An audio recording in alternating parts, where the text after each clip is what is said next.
In a world where faith is fading, a young boy once walked among us. A teenager who lived for the Eucharist. His name was Carlo Acutis.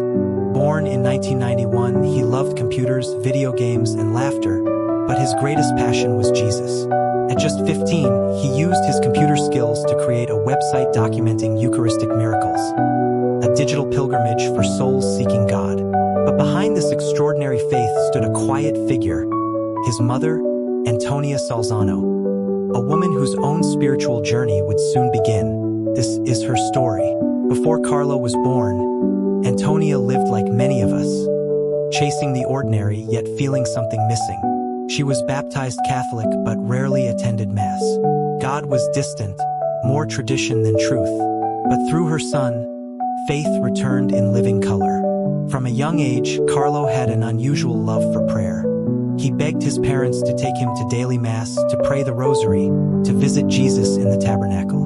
And slowly, Antonia began to see what her son saw, that faith was not rules and rituals, but a relationship.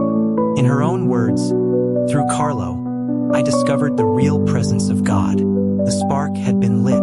At 15, Carlo fell ill leukemia. His body weakened, but his spirit only grew stronger.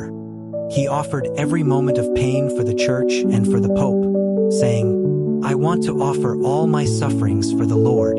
When the end drew near, he told his mother, "I'm happy to die, because I haven't wasted my life." For Antonia, watching her only son fade away was a pain beyond words.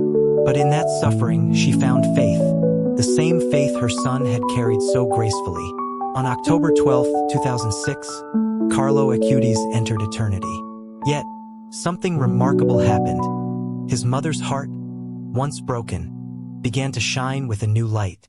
She realized her son's death was not an end, it was a calling.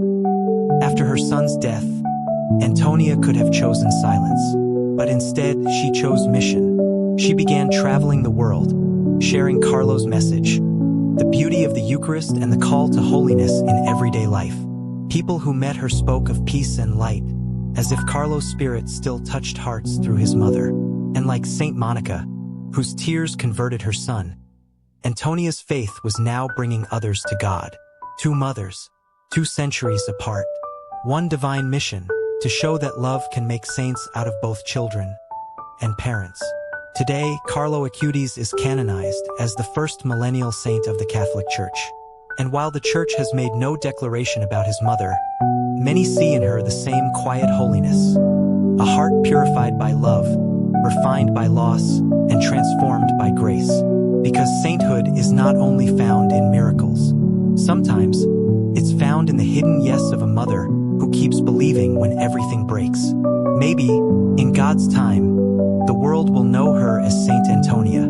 But even now, her life reminds us that faith can be reborn from pain, and that holiness often begins right at home. If this story touched your heart, subscribe to Saints Diary, where the lives of the saints continue to inspire faith, hope, and love, because the story of holiness never ends.